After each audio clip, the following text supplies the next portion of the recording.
belajarlah meletakkan masalah Anda, penyakit Anda, dan segala macam sesuai dengan kehendaknya yang jadi. Apa itu kehendaknya? Yaitu kebenaran. Allah itu roh, gembala dengan roh kita, nanti Tuhan akan memberikan kebenaran, cara perdamaian, nama kata lain adalah. Salam saudaraku yang terkasih, kita jumpa lagi pada hari ini. Kita akan membahas Yesus hantu, Tuhan, atau cuman pembantu. Tetapi sebelumnya kita akan menyaksikan satu lagu pujian terlebih dahulu.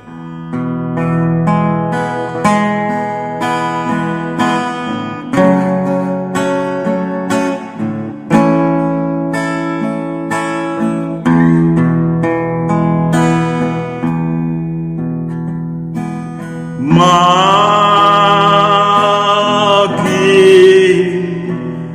dekat Tuhan kepadamu,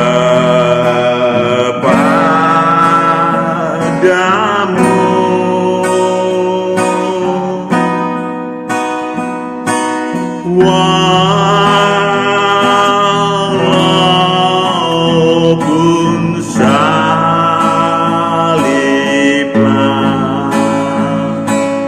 mengangkatku.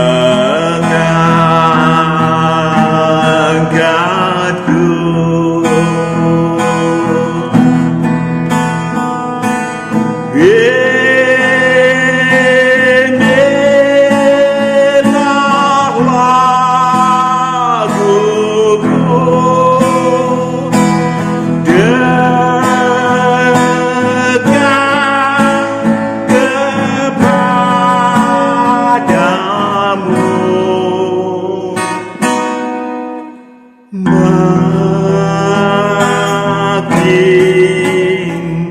dekat Tuhan kepadamu.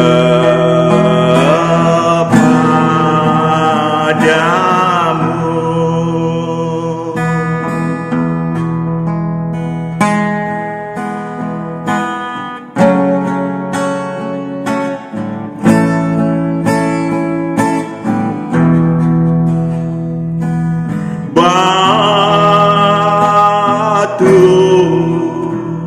deritaku,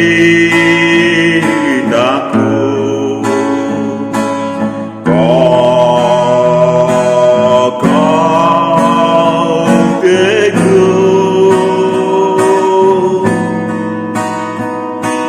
menjadi kokoh teguh.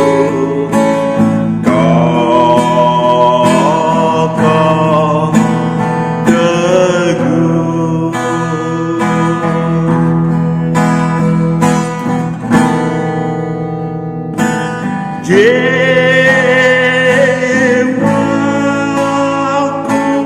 berseru dekat kepadamu,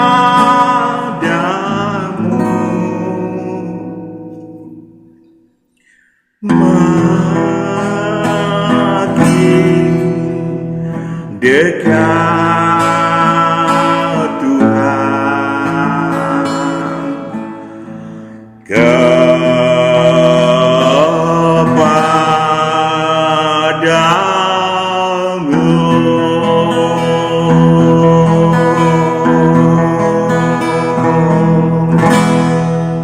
Selamat memperingati hari kenaikan Isa Al-Masih. Dan banyak manusia mengira Yesus Kristus tidak ada lagi di bumi ini. Sudah muksa, sudah kembali ke surga kekal. Jadi, benarkah? Ya dan tidak. Kita akan membahas terlebih dahulu sesuai judulnya, yaitu Yesus hantu, Tuhan atau pembantu bagi Anda dan bagi kita. Saudaraku yang kekasih, banyak manusia menyebut Yesus Tuhan karena beragama tertentu, tetapi saat dirunut secara baik-baik, secara jujur, secara tulus, sebutannya tidak setara dengan perlakuannya kepadanya. Mari kita koreksi. Saudaraku yang kekasih, ada yang meletakkan dia di dalam ranah apa yang disebut sebagai fisis. Dia Yesus manusia. Saya sudah sampaikan kan, Yesus memang 100% manusia 2000 tahun yang lalu. Ya, lalu dijadikan pembantu oleh banyak orang. Ada pula yang meletakkan dia di dalam ranah metafisis. Dalam nama Yesus sembuh, dalam nama Yesus beres. Sedikit manusia yang sesungguhnya meletakkan dia pada proporsi ilahi yang sesungguhnya. Ya, pada ranah ilahi sebagai Tuhan dan guru, atau sebagai guru dan Tuhan si manusia. Juru selamat manusia, Al-Masih. Saudaraku yang kekasih, mari kita mawas diri. Ya, kita nggak perlu menghakimi orang lain, kita menengok diri kita. Karena apa? Karena ukurannya akan dipakaikan kepada diri kita secara pribadi. Amin. Yang pertama, apakah kita memperlakukan dia sebagai pembantu? Ya, mulut boleh jadi mengucap dia sebagai Tuhan, tetapi memperlakukannya sebagai pembantu tak lebih.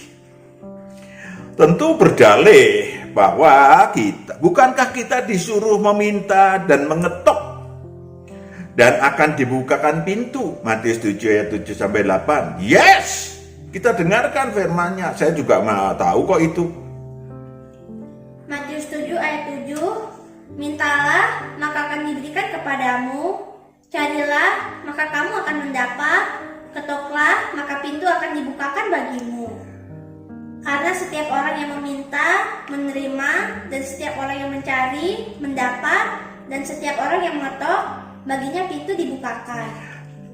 Sah-sah saja sebetulnya manusia mengambil sesuatu yang mengenakkan, ya kan?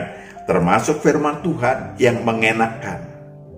Maka segala kebutuhan, segala masalah, baik masalah fisik si manusia, mintanya kepada Yesus. Tapi di sudut lain diminta kepada Yesus, tapi sudut lain sudah berangkat ke sisi Bapa. Saudaraku yang kekasih, sekali lagi sah-sah saja. Juga sah-sah saja kalau tidak terkabul. Ya kan? Mengapa? Yang pertama, anak manusia harus ditinggikan. Yohanes 3 ayat 14. Anak manusia harus ditinggikan, bukan diperintah-perintah, bukan menjadikan pembantu. Iya kan? Yohanes 3 ayat 14, dan sama seperti Musa meninggikan ular di padang gurun, demikian juga anak manusia harus ditinggikan. Anak manusia harus ditinggikan. Mengapa? Supaya setiap orang yang percaya kepadanya beroleh hidup yang kekal. Yes. Yang paling besar adalah yang dibutuhkan saudara dan saya dan semua umat manusia, roh umat manusia adalah supaya kembali ke surga kekal. Maka dibutuhkan anak manusia ditinggikan.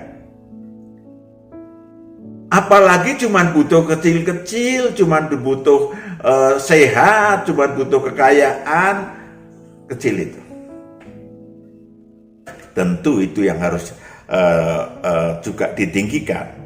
Karena kenapa harus ditinggikan? Karena dia adalah Allah atau firman Allah. Bagian daripada Allah. Yohanes 1 ayat 1-3. Bagian daripada Allah. Yohanes itu sendiri. Yohanes 1 ayat 1, pada mulanya adalah firman, firman itu bersama-sama dengan Allah, dan firman itu adalah Allah. Ia pada mulanya bersama-sama dengan Allah. Ia pada mulanya, dan firman itu adalah Allah. Dan firman itu adalah Allah. Pada mulanya bersama-sama dengan Allah.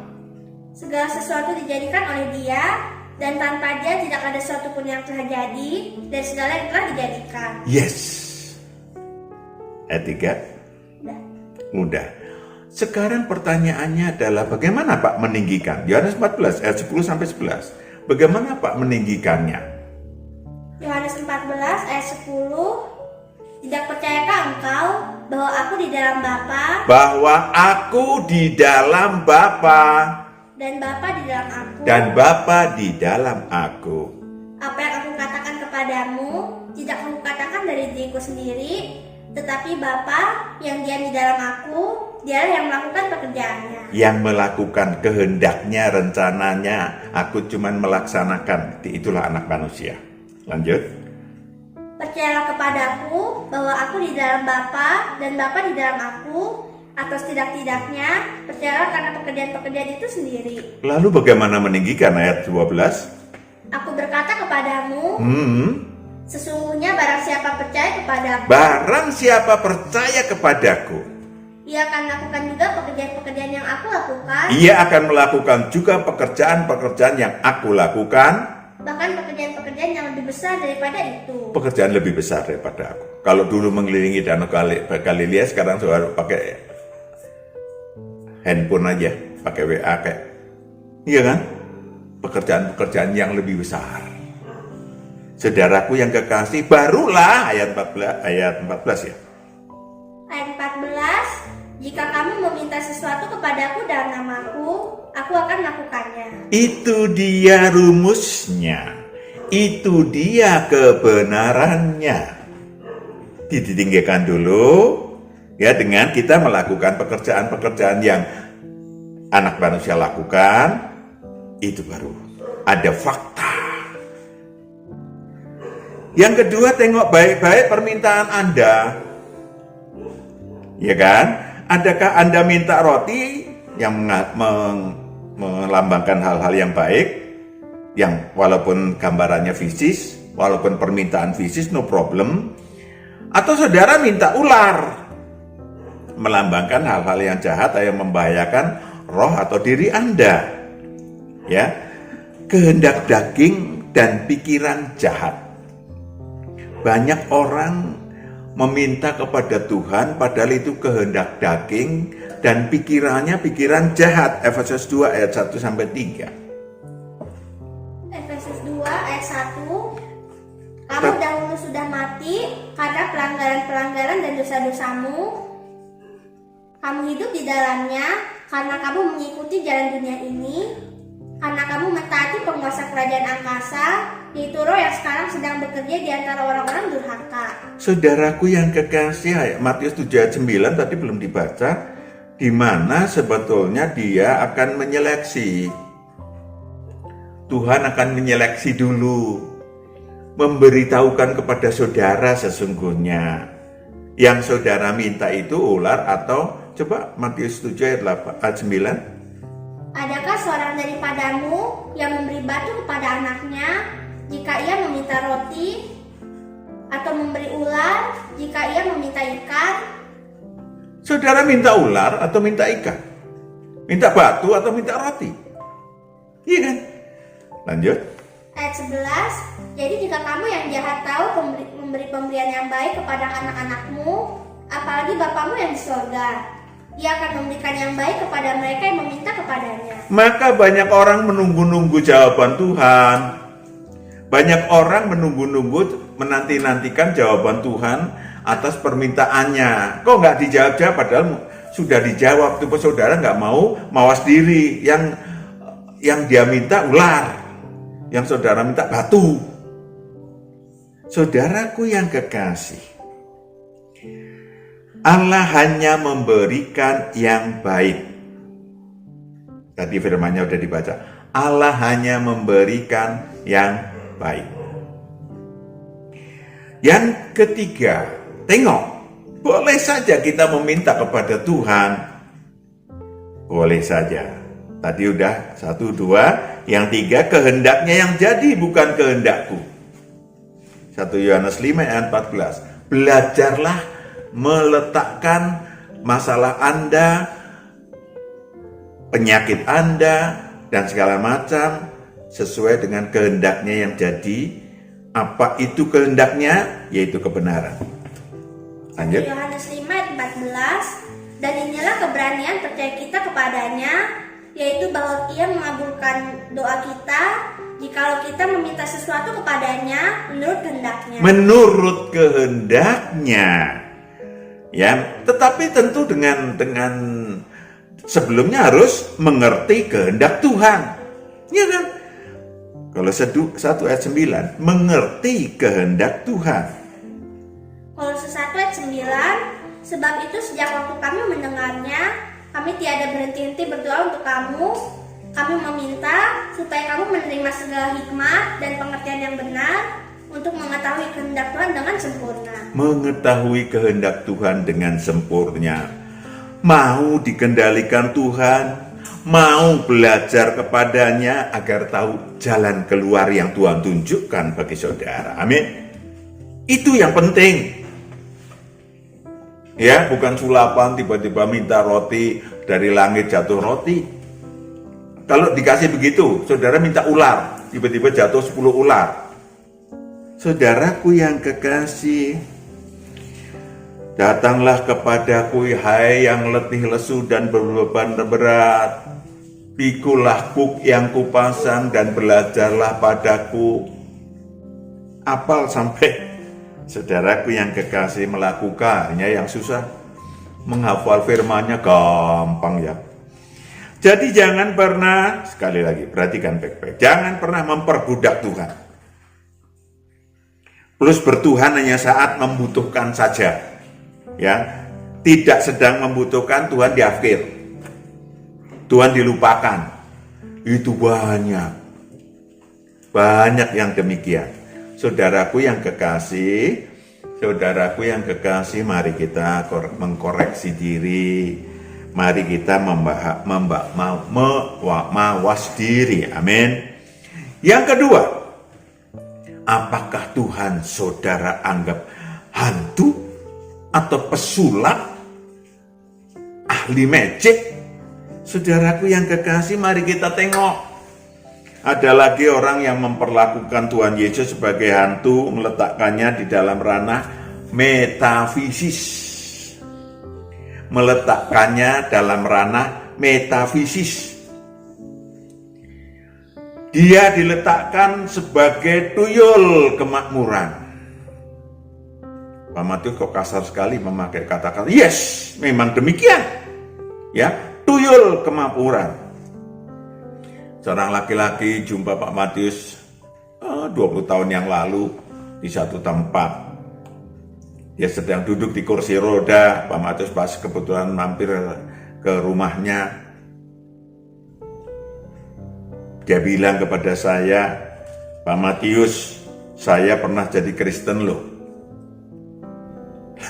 Saya pikir, saya juga nggak berpikir Anda Kristen atau bukan, karena bagi saya nggak ada ininya urusannya.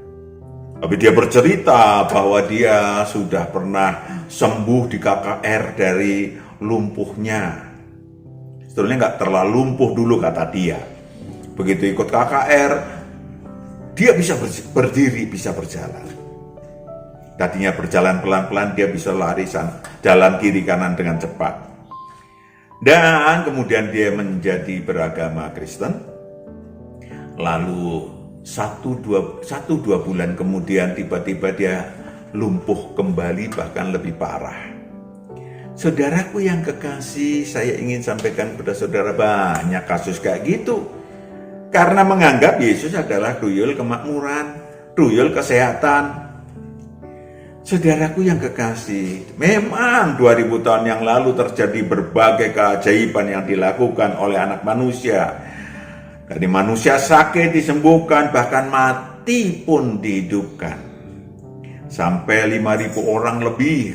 Kita tengok kasusnya, 5.000 orang lebih berkumpul mendengarkan kebenaran, mendengarkan Yesus berkhotbah. Jam-jam 3 atau jam 4 lah sekitar gitu, udah pada kelaparan. Yesus tanya, cuman ada 5 roti jelek kalau nggak salah ya, sama 2 ikan. Lalu murid-murid kebingungan karena warung Padang pun jauh. Saudaraku yang kekasih, Tuhan berdoa dan semua kenyang, bahkan berlebih dibawa pulang. Saudaraku yang kekasih, Anak manusia mau dijadikan raja setelah itu. Ya, maka Yesus menyingkir ke gunung. Sampai hari ini banyak orang menganggap Yesus pengenyang perut. Yohanes 6 ayat 24 sampai 26. Yesus pengenyang perut masih banyak dijumpai. Yohanes 6 ayat 24. Ketika orang banyak melihat bahwa Yesus tidak ada di situ dan murid-muridnya juga tidak, mereka naik perahu-perahu itu lalu berangkat ke Kapernaum untuk mencari Yesus. Yes, and then Ketika orang banyak menemukan Yesus di seberang laut itu, mereka berkata kepadanya, "Rabi, bila mana engkau tiba di sini?" bagaimana engkau tiba di sini? Cepat sekali. Yesus menjawab mereka, "Aku berkata kepadamu, sesungguhnya kamu mencari aku, bukan karena kamu telah melihat tanda-tanda, melainkan karena kamu telah makan roti itu dan kamu kenyang." Kamu kenyang. Kamu cari sulapan roti. Ya, yang diulang-ulang. Sampai hari ini banyak yang manusia dijumpai semacam itu, dan banyak dari antara mereka yang kabur, bahkan menghujat tatkala permintaan duniawi mereka tak terkabulkan. Ayat 27. "Bekerjalah bukan untuk makanan yang akan dapat binasa, melainkan untuk makanan yang bertahan sampai kepada hidup yang kekal." Ketika Tuhan melakukan, boleh, Anda mau kenyang boleh, mau roti banyak boleh, ikan banyak boleh, tetapi uruslah roh saudara bersama Dia. Uruslah roh saudara. Ya, 66. Tetapi mereka banyak yang kabur. Dan sampai sekarang hari ini pun banyak yang kabur kalau disuruh demikian. Yang dicari cuman perkara-perkara kemakmuran. Saya rasa itu bisa dicari di dekat Harmoni sana, ada jalan kemakmuran, saudara. Yohanes 6 ayat 66, mulai dari waktu itu banyak murid-muridnya mengundurkan diri dan tidak lagi mengikuti Dia. Itu dia. Bahkan sudah murid. Jadi perlu dipertanyakan jika permintaan dan kuasa yang Anda minta ataukah permintaan dan kuasa yang dari duniawi. Ada banyak itu Pak terkabul. Tanya benar. Tadi udah ada rumusnya ya, tanda tanya besar. Apakah itu berarti dari duniawi yang diberikan, disediakan oleh iblis? Ya, memakai dalam nama Yesus. Mantra dalam nama Yesus. Maaf. Ya, maka yang kedua adalah mantra kesaktian. Ya, masih terkait dengan yang barusan, banyak yang sadar atau tidak sadar meletakkan Yesus Kristus dalam ranah metafisis, namanya dijadikan mantra. Matius 7 ayat 21 sampai 23, mantra dalam nama Yesus, sembuh dalam nama Yesus, berkat dalam nama Yesus. Matius 7 ayat 21, "Bukan setiap orang yang berseru kepadaku, Tuhan, Tuhan, akan masuk ke dalam kerajaan sorga, melainkan dia yang melakukan kehendak Bapakku yang di sorga." Kehendak Bapakku yang di surga atau kehendakmu sendiri? Lanjut. Ayat 22, "Pada hari terakhir banyak orang akan berseru kepadaku, Tuhan, Tuhan, bukankah kami bernubuat demi namamu? Bukankah kami bernubuat demi namamu? Dan mengusir setan demi namamu? Dan mengadakan banyak mujizat demi namamu juga?" Ayat 23, "Pada waktu itulah aku akan berterus terang kepada mereka dan berkata, Aku tidak pernah mengenal kamu. Aku tidak pernah mengenal kamu. Nyala daripadaku, kamu sekalian pembuat kejahatan." Yes, itu yang terjadi, saudaraku yang kekasih. Hati-hati, kesesatan banyak beredar di sana sini. Dan saudara menjadi sesat ketika saudara cuma mencari kebutuhan jasmaniah saja, tanpa mengutamakan kebutuhan roh saudara. Tuhan dan guru Ya, perhatikan siapa dia sesungguhnya. Yes, di mana dia berada dan apa yang disediakannya. Saudaraku yang kekasih, sudahkah? Ya Pak, kan sudah jelas dalam firman, menyediakan tempat di surga kekal. Itu yang kami nanti dulu. Dambaan setiap manusia memang pulang ke surga kekal. Yes. Tapi sudahkah Anda menempuh jalannya? Yohanes 14 ayat 6. Yohanes 14 ayat 6. Kata Yesus kepadanya, Akulah jalan dan kebenaran dan hidup. Ya, ini buru-buru, banyak orang seperti anak saya nih. Bacanya buru-buru, maka dikatakan akulah satu-satunya jalan ke surga. Bacanya jangan buru-buru, coba. Kata Yesus kepadanya, Akulah jalan. Akulah jalan kepada Allah. Dan Jalan kebenaran. damai kepada Allah. Dan Tuhan akan memberikan kebenaran kepada roh Anda. Allah itu roh, sembahlah dengan rohmu supaya dapat kebenarannya. Dan hidup. Roh saudara hidup. Kalau mati, kalau meninggal, rohnya masuk ke Firdaus karena hidup itu. Tidak ada seorang pun yang datang kepada Bapa kalau tidak melalui aku. Yes, kalau tidak melalui aku, maka akulah jalan. Tempuhlah itu, perjuangkan itu. Baru real, faktual. Saudara, letakkan Yesus sebagai Tuhan dan Guru saudara. Datanglah kepadaku letih lesu dan berberat, pikulah yang kupasang, mau gak ku kendalikan. Belajar kepadaku, jadikan guru. Tuhan mengendalikan, dia guru mengajarkan, disampaikan kepada murid-murid Tuhan yang tentu sudah ikut Tuhan. Maka ikut Tuhan. Supaya apa? Supaya terbuka selubungnya. Jangan ngumpet di bawah selubung, di belakang selubung kegelapan, lalu saudara teriak-teriak. Ya, saudara, perhatikan baik-baik apa yang disediakan Tuhan dalam jalan kebenaran dan hidup. Tuhan akan memberikan kepada saudara situasi dan kondisi yang luar biasa nikmatnya, yaitu apa yang disebut sebagai menggembalakan secara pribadi. Ya, berkali-kali saya sampaikan Yohanes 10 ayat 3 sampai 4. Menggembalakan secara pribadi itu tersedia. Yohanes 10 ayat 3, untuk dia penjaga membuka pintu dan domba-domba mendengarkan suaranya, dan ia memanggil domba-dombanya masing-masing menurut namanya dan menuntunnya keluar. Menuntunnya keluar dari masalah saudara. Ya kan? Saudaraku yang kekasih, itu tersedia. Yang kedua, rekomendator. Yang memberikan rekomendasi untuk mendapatkan sang penolong atau roh kebenaran atau roh kudus. Tadi saya mendengar, wah berbahagialah kita karena roh kudus turun. Dibacakanlah. Tapi ada yang tidak dibaca. Apalagi difahami. Yohanes 14 ayat 15 sampai 17. Faktual enggak Anda mendapatkan memiliki roh kudus hidup dalam diri kita? Harus faktual. Juga roh kudus kalau turun kemana-mana udah dari dulu turun. Yohanes 14 ayat 15, jikalau kamu mengasihi aku, kamu akan menuruti segala perintahku. Itu dia yang banyak tidak dibaca. Jikalau engkau menuruti aku, jikalau kamu mengasihi aku. Jikalau engkau mengasihi aku, maka engkau akan menuruti segala perintahku. Itu dulu.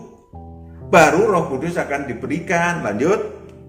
Aku akan minta kepada Bapa, dan ia akan memberikan kepadamu seorang penolong yang lain, supaya ia menyertai kamu selama-lamanya. Lanjut. Yaitu Roh kebenaran. Dunia tidak dapat menerima dia, sebab dunia tidak melihat dia dan tidak mengenal dia. Itu dia. Hanya di dalam kerajaan Allah. Hanya di dalam kerajaan Allah, bukan di dunia pada umumnya. Ya. Untuk apa? Roh kebenaran, Yohanes 14 ayat 26.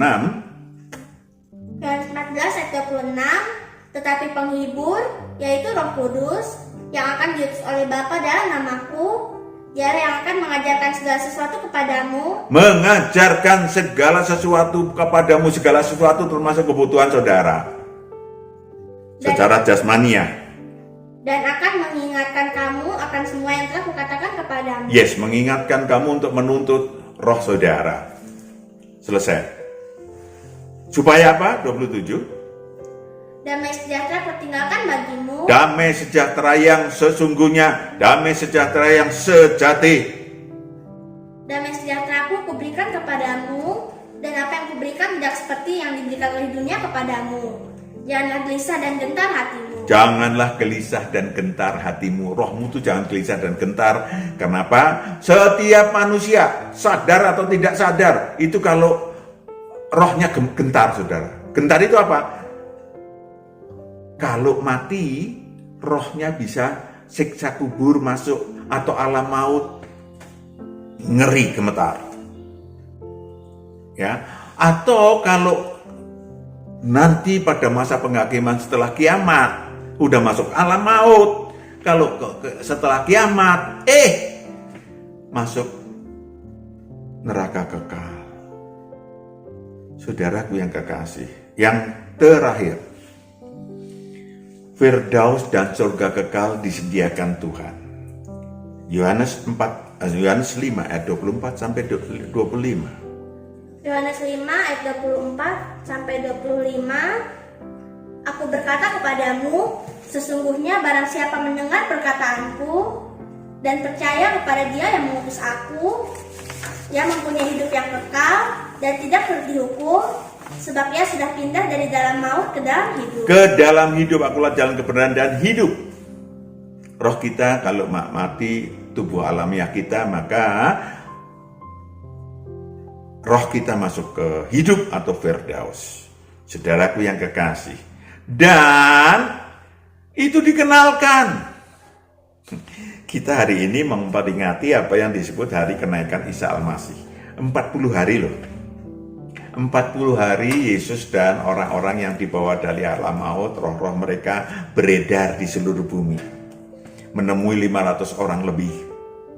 Itu banyak gak diperhatikan orang. Padahal itu rumus supaya kalau kita tidak gentar, supaya roh kita tidak gentar. Karena apa? Karena bangkit dari antara orang mati. Yesus memberi contoh loh. Iya kan? Bukan hanya kira-kira.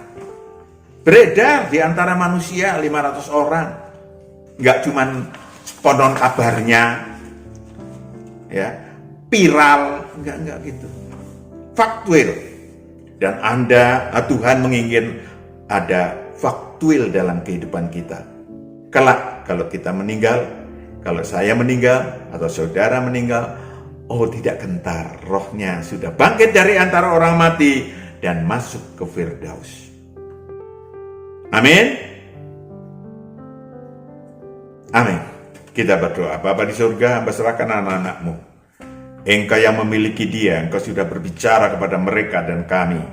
Mari Bapa meteraikan kebenaran-kebenaran itu untuk difahami selanjutnya oleh mereka dan ditindaklanjuti oleh anak-anak-Mu yang kekasih ini. Dalam nama Yesus kami telah berdoa dan mengucap syukur. Haleluya. Amin.